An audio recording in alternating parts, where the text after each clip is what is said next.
Absorption क्या होती है। तो देखें, कार्बोहाइड्रेट की एब्जॉर्प्शन के बारे में आप लोगों को जिस चीज का पता होना चाहिए कि कार्बोहाइड्रेट की जो एब्जॉर्प्शन होती है, आप लोगों ने कहना है कि हाँ जी जनाब, जो आपके फॉर एग्जांपल मोनोसेक्राइड्स होते हैं, मोनोसेक्राइड्स कौन कौन से होते हैं? मोनोसेक्राइड्स वो होते हैं जिसको हम कहते हैं ग्लूकोज, गैलेक्टोज या फ्रुक्टोज। ये ग्लूकोज, गैलेक्टोज और फ्रुक्टोज जो होते हैं, आप लोगों ने कहना है कि जो मोनोसेक्राइड्स होते हैं जिसको हम ग्लूकोज, गैलेक्टोज और फ्रुक्टोज कहते होते हैं, जिसको हम 1 मिनट रुकिएगा।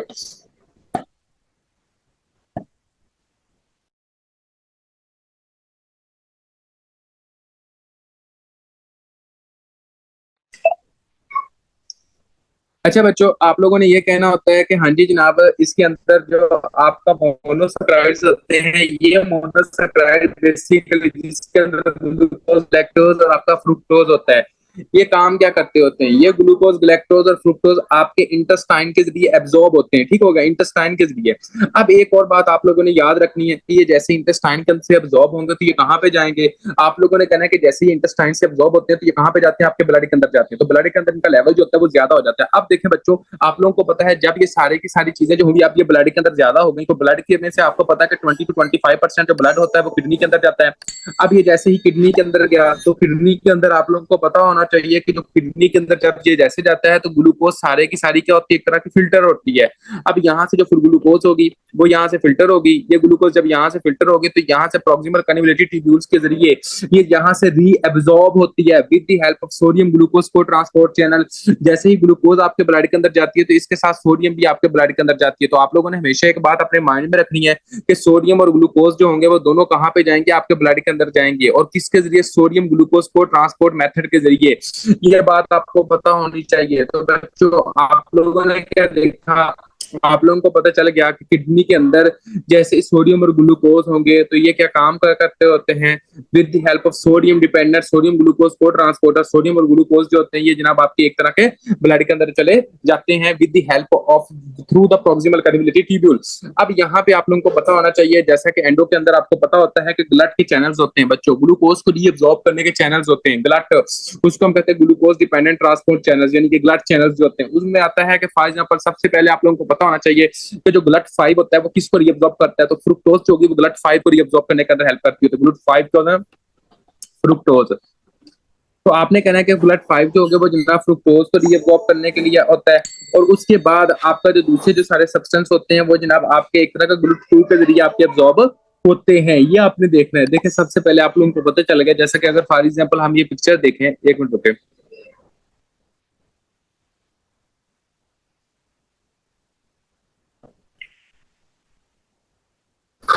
यहाँ पे देखें आपने क्या कहना है? सोडियम ग्लूकोज और गैलेक्टोज दोनों जा रहे हैं, ठीक है, सोडियम और ग्लूकोज। तो ये क्या? Reabsorbed with the help of sodium glucose transporter. तो आपने क्या करना है? सोडियम ग्लूकोज को ट्रांसपोर्टर के जरिए सोडियम और ग्लूकोज क्या होते हैं? आपके सेल के अंदर, ब्लड के अंदर जाते हैं, ठीक हो गया। ये इधर से जाएंगे सेल के अंदर, सेल से फिर कहाँ जाएगा? आपके ब्लड के अंदर। पहले सेल के अंदर और फिर किडनी के ट्यूब्यूल्स की बात करो, उधर से फिर कहाँ जाएंगे? आपके एक तरह के ब्लड के अंदर जाएंगे, ठीक हो गया। दूसरा देखेंगे, ब्लड 5 के साथ क्या लिखा हुआ? फ्रुक्टोज जा रहा है।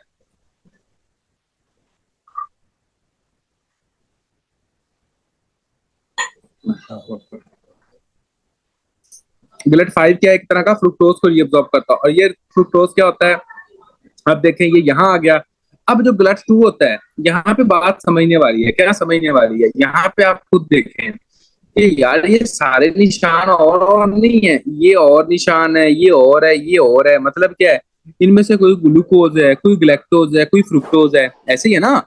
कोई ग्लूकोज है, कोई ग्लैक्टोज है, कोई फ्रुक्टोज है। जब ग्लूकोज, ग्लैक्टोज और फ्रुक्टोज आपके सेल के अंदर आ जाती है ना, मतलब कि किडनी के ट्यूब्यूल से आपके सेल के अंदर आ गई है, इंटेस्टाइन के ल्यूमर से आपके सेल के अंदर आ गई, सोडियम ग्लूटामाइन, हाँ बिल्कुल आपका इंटेस्टाइन के अंदर होता है, ठीक है। उसके बाद आप लोगों को पता होना चाहिए कि आपका सोडियम ग्लूटामाइन 2 जो होता है वो बहुत ऐसा होता है जो कि जनाब सबको रीअब्सॉर्ब करके आपके ब्लड के अंदर लेके आ सकता है। जैसे कि फॉर एग्जांपल ये देखें ना, ये आपकी इंटेस्टाइन ना बच्चे, अब यहाँ पे ग्लूकोज, ग्लैक्टोज पड़ी तो सबसे पहले ये कहाँ पे जाएगा? ये सेल के अंदर जाएगा। अब देखें, आपने ये कहा कि फ्रुक्टोज जाएगा ग्लट 5 के जरिए, यहाँ पे आपने कहा कि सोडियम ग्लूकोज को transport with the help of energy जाएगा इधर, यहाँ पे ग्लूकोज भी आएगा, ग्लूकोज भी होगा, फ्रुक्टोज भी आ गया। अब ये सेल से ब्लड के अंदर कौन लेके जाता है? ग्लट 2 लेके जाता होता है। आप समझ आइए, ग्लट 2 ये आपको पता, सबसे जो मेन इंपॉर्टेंट जो ग्लट होता है वो कौन सा होता है? हाँ जी, जो ग्लूकोज के ऊपर डिपेंडेंट होता है वो कौन सा होता है? इंसुलिन के ऊपर डिपेंडेंट होता है, सॉरी, वो कौन सा होता है? शाबाश, किसको पता? हमने अभी डिस्कस, वेरी गुड। तो फिर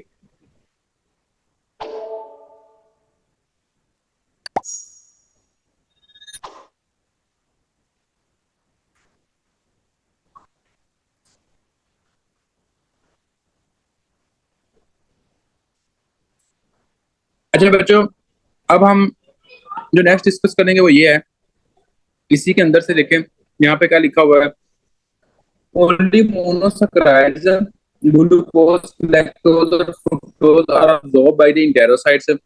glucose and lactose are taken up by sodium glucose for transport, sodium and dependent के ऊपर होते हैं। ठीक हो गया। Fructose fructose is taken up by via facilitated diffusion by GLUT5। ये क्या दिया, आर ट्रांसपोर्टेड बाय GLUT2। ये क्या लिखा हुआ है सारे।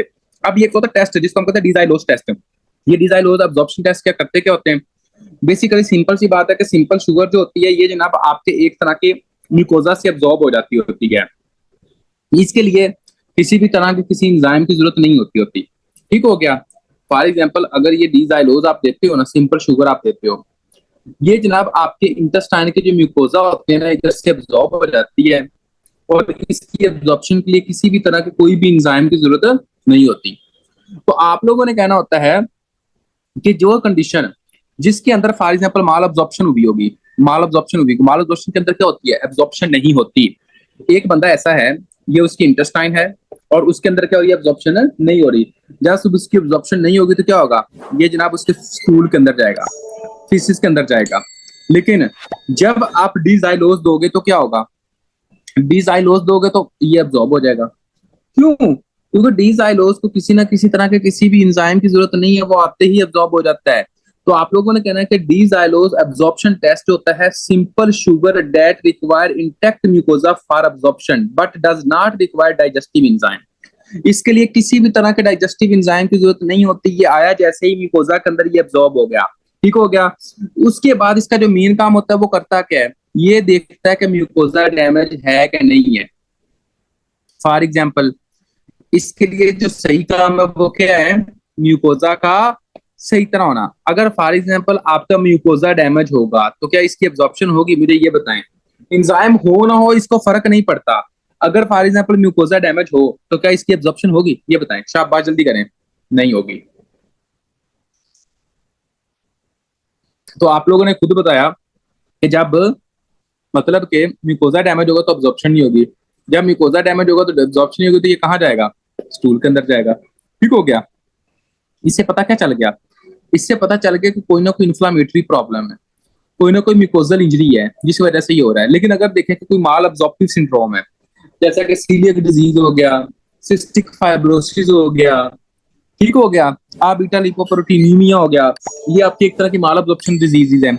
इनके अंदर क्या होता है, इनके अंदर म्यूकोजा ठीक होता है लेकिन अब्जॉर्प्शन नहीं हो रही होती। अब अगर फॉर एग्जांपल डीजाइलोज की एब्जॉर्प्शन हो रही है तो इसका मतलब क्या है, म्यूकोजा सही है। अगर म्यूकोजा ठीक ना होता तो इसकी एब्जॉर्प्शन ही ना होती।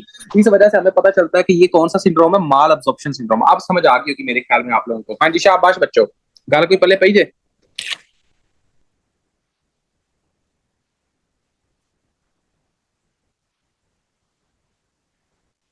ओके होगा।